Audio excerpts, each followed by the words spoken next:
Nabi itu beratnya luar biasa. Hidup berat itu yatim. Nabi belum lahir sudah yatim. Hidup berat itu piatu. 6 tahun udah yatim piatu.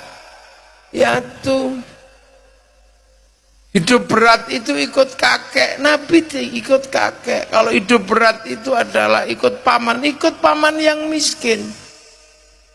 Kalau hidup yang berat itu harus beternak, survive di waktu kecil. Nabi sudah pelihara kambing. Kalau harus berdagang itu berat. Nabi sudah berdagang. Kalau hidup yang berat itu adalah hidup karena cintanya nggak kesampaian. Nabi juga cintanya nggak kesampaian. Nabi itu putus cinta juga.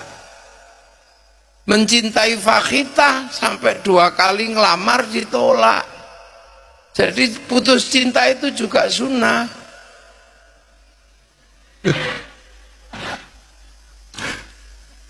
Lah ya kan, kalau seandainya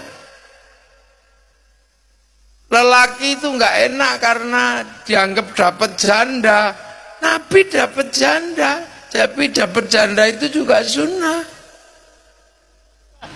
Loh ayo, kelaparan itu adalah nggak enak. Nabi kelaparan berapa kali? Bahkan ketika perang Khandaq, Nabi kelaparan sampai perutnya diganjel batu. Kalau hidup nggak enak itu dikhianati. Nabi berapa kali dikhianati? Bahkan sudah jadi Nabi masih dikhianati. Ketika persiapan perang Badar, ayo kita perang karena 3.500 orang sudah berjalan menuju Makkah. Siap semua? Siap ya Rasul. Begitu mau berangkat tinggal 300. Yang lain kemana? Lari ya Rasul. Aduh lain. Jadi kalau pilkada dikhianati teman gak ada masalah. Nabi udah lebih dulu. Jadi sunnah Nabi ini komplit. Ayo apa? Dibenci sama tetangga. Nabi dari awal dibenci sama tetangga. Sampai nggak pernah lewat diludahi sama orang. Nabi diludahi sama orang. Sampai nggak pernah diembargo orang. Nabi diembargo. Siapapun tidak boleh menjual kalau Nabi mau membeli. Siapapun tidak boleh membeli kalau Nabi mau menjual. Sampai paling meng diploroi tonggone tok. Ya, komplit Nabi itu. Jadi dari sisi manusia itu komplit. Makanya seluruh kehidupan baik enak maupun gak enak, sunnahnya ada. Makanya jangan sok-sokan. Hidup kok susah ya Allah, gak kuat aku. Kalau dijawab sama Allah, ya sudah kamu pulang sekarang. Pasti kapok sampai. Lah itu. Nah itu makanya Nabi itu mengalami fase kehidupan yang luar biasa berat. Tapi Nabi mampu mengemban visi kenabian yang tadinya nggak ada air suruh jinabat mau, panas mau suruh puasa. Tuhan banyak bisa diajari, Tuhan satu. Dari sisi itu orang-orang bukan Islam pun mengakui betapa hebatnya Rasulullah. Tapi kalau membicarakan Rasulullah dari sisi manusia, bisa dibully kita itu sekarang. Saya pernah dibully gara-gara membahas Nabi dari sisi manusia. Padahal laqad ja'akum rasulun min usikum. Tapi bedanya Nabi azizun alaihi ma'anittum harisun alaikum bil mu'minina raufur rahim. Semangatnya luar biasa untuk mencintai. Karena apa?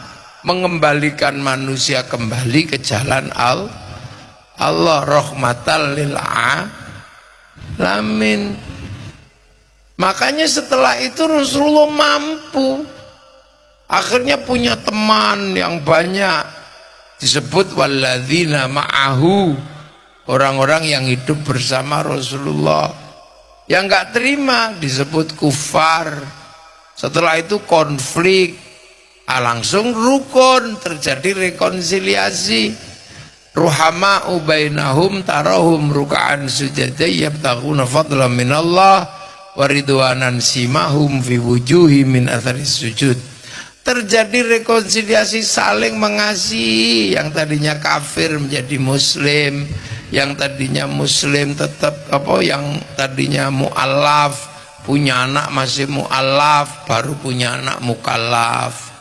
Yang tadi kecil mukallaf Sayyidina Ali, rukun di antara mereka jadi satu. Abu Bakar nggak pernah ribut lagi sama siapa budaknya yang namanya Bilal, semuanya rukun, saling menghargai. Nah itu kemudian terjadi sebuah konsep kehidupan yang disebut dengan masyarakat madani. Masyarakat yang hidup secara merata, setara, sepenanggungan, nggak ada kasta, nggak ada kelas, nggak ada apa, semuanya menyatu. Itu pelajaran dari Rasulullah. Bilal yang kulit hitam pun bisa naik ke atas Ka'bah adzan, karena Bilal paling bagus suaranya, dan ketepatan waktunya Bilal nggak pernah geser. Khalid bin Walid yang tadinya musuh Islam, masuk Islam jadi panglima perang. Jadi itu rekonsiliasi besar. Jadi Nabi ini merekonsiliasi, ruhama'u bainahum. Nah setelah ini terjadi rekonsiliasi, Islam digambarkan akan pergi. Pergi kemana? Keluar dari Jazirah Arab. Dzalika mathaluhum fit Taurat wa mathalum fil Injil kazar'in. Islam itu digambarkan nanti itu seperti tanaman.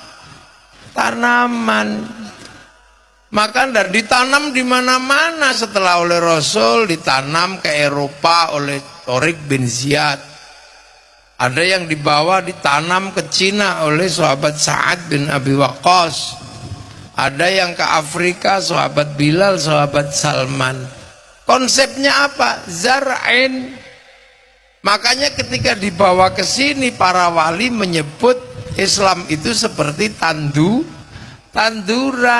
Lir-ilir tandure wusu mil tandur. Kenapa tandur? Karena bahasa Arabnya zar'in itu tanduran, makanya orang sini nandur. Ditandur di mana? Ya di sini. Di mana? Di bumi Majapahit, karena waktu itu penguasa terbesar di Nusantara itu Majapahit. Tempatnya di mana? Mojokerto. Jadi Mojokerto ini pusat kekuasaan terbesar, imperium terbesar yang menguasai hampir sepertiga dunia waktu itu. Jadi nggak main-main jadi orang Mojokerto ini. Nggak boleh orang Mojokerto melupakan bahwa kita ini pernah punya negara besar namanya Majapahit. Cuman kayak gini nggak ada lagi yang nyeritain. Semua orang menceritakan bangsanya masing-masing. Orang sini malah suka menceritakan bangsa orang. Ada beberapa orang yang selalu menceritakan kakeknya di Yaman, lupa punya kakek di Indonesia. Tiap hari ada yang Isra Mi'raj 70 kali, ada yang ini menceritakan. Yang Ikhwanul Muslimin lebih suka menceritakan bangsa Mesir. Yang Hizbut Tahrir lebih suka menceritakan bangsa Filistin. Padahal bangsa-bangsa besar itu selalu menceritakan bangsanya. Amerika kenapa besar? Karena dia menceritakan bangsanya. Bagi yang nggak tahu sejarahnya, diceritakan oleh Hollywood.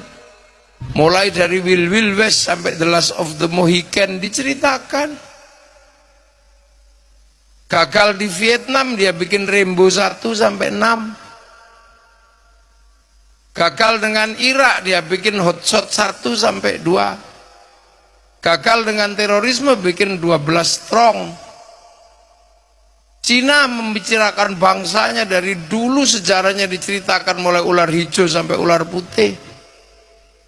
Dari Wung Fei Hung sampai Sun Gokong diceritakan. Ya kan?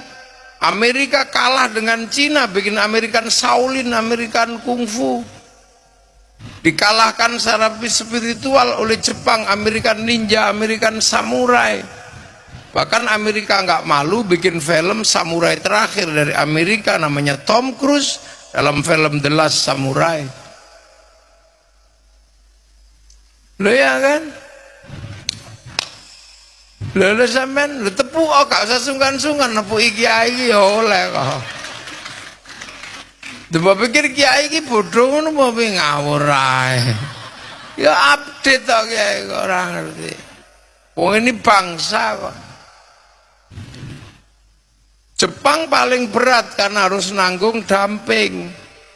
Produk dalam negeri lebih mahal daripada di luar negeri. Semangat Bushido dibangkitkan dalam film-film samurai. Bahkan agar bangsanya nggak konflik diselesaikan dalam kisah sequel yang sangat indah dalam film Samurai X dengan tokohnya Rurouni Kenshin. Loh, ya kan? Malaysia nggak mau bangsanya tercerah berai, terpecah belah. Maka Malaysia menyerahkan kembali bangsanya pada si Upin dan si Ipin. Si Upin dan si Ipin nggak boleh ribut sama anak-anak India. Maka dikenalkan tokoh kecil namanya Charjit. Dia nggak boleh ribut dengan anak-anak Cina, kenalkan Mei Mei. Dia nggak boleh ribut dengan anak-anak Indonesia, kenalkan Susanti. Itu cara bangsa bangkit, semuanya bangkit. Karena bangsa yang bangkit adalah bangsa yang bisa berproduksi. Nah, produksi itu butuh konsumsi. Konsumsi terbesar pasti konsumsi dalam negeri. Konsumsi dalam negeri berbanding lurus dengan rasa cinta pada bangsa dan negara. Makanya anak-anak sekarang ini dibikin gak cinta pada bangsanya, dibikin cinta pada Eropa, dibikin cinta pada Filistin. Terlalu berlebihan, merah putih kalah sama bendera Filistin. Wali-wali kita dibandulnya digeser ke Yaman. Semuanya ini ada dalam rangka apa? Mereka memaksa jangan sampai bangsa ini bisa konsumsi, karena bangsa ini harus dipaksa menjadi bangsa, jangan sampai jadi produsen, bangsa ini dipaksa menjadi bangsa konsumen. Karena kita pasar terbesar dunia, jangan sampai bangkit menjadi bangsa yang bisa berproduksi. Dan itu berbanding lurus dengan rasa cinta pada bangsa dan negara. Itu makam diganti, apa-apa diganti, itu dalam rangka apa? Melemahkan eksistensi sebuah bangsa namanya Indonesia. Jadi Islam itu digambarkan ketika keluar itu seperti tanaman. Makanya kita ini dulu nanem kazar'in seperti tanaman. Yang nanam siapa? Wali. Kenapa yang nanam ke Afrika orang yang bukan wali? Kenapa yang nanam ke Eropa panglima perang? Kenapa yang nanam ke Cina sahabat Sa'ad? Tapi satu-satunya yang unik itu yang nanam ke Indonesia itu wali. Kenapa wali? Karena di sini Majapahit. Majapahit agamanya Hindu. Hindu itu spesifik, yang boleh ngomong agama hanya Brahmana. Kasta kesatria gak boleh ngomong walaupun raja. Agama bukan wilayah kesatria. Apalagi Wesya, pegawai, gak boleh ngomong agama. Apalagi sudra. Sudra dilarang ngomong agama. Sudra itu siapa? Petani dan pedagang. Sekaya apapun seorang pedagang, dia sudra. Makanya sudra nggak boleh ngomong agama. Sehingga nggak mungkin orang sudra diajak ngomong agama. Makanya kalau ada cerita Islam disebarkan oleh saudagar itu bohong. Secara epistemologi pengetahuan itu nggak masuk. Dalam sosiologi pengetahuan juga nggak masuk. Dalam antropologi pengetahuan juga nggak masuk. Karena apa? Sudra tidak boleh ngomong agama, apalagi kasta paria. Paria itu pengemis, hidupnya minta. Ada di bawahnya kastanya itu lebih parah lagi, namanya kuca. Dia nggak minta tapi ngutil. Makanya yang suka ngentit itu kastanya kuca. Apalagi ngentit bansos itu kuca.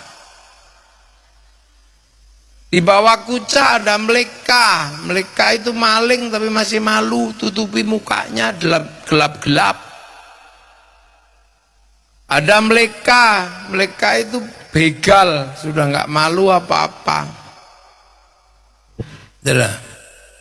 Nah, kasta tertinggi itu Brahmana. Brahmana itu punya ilmu namanya cakti atau sakti.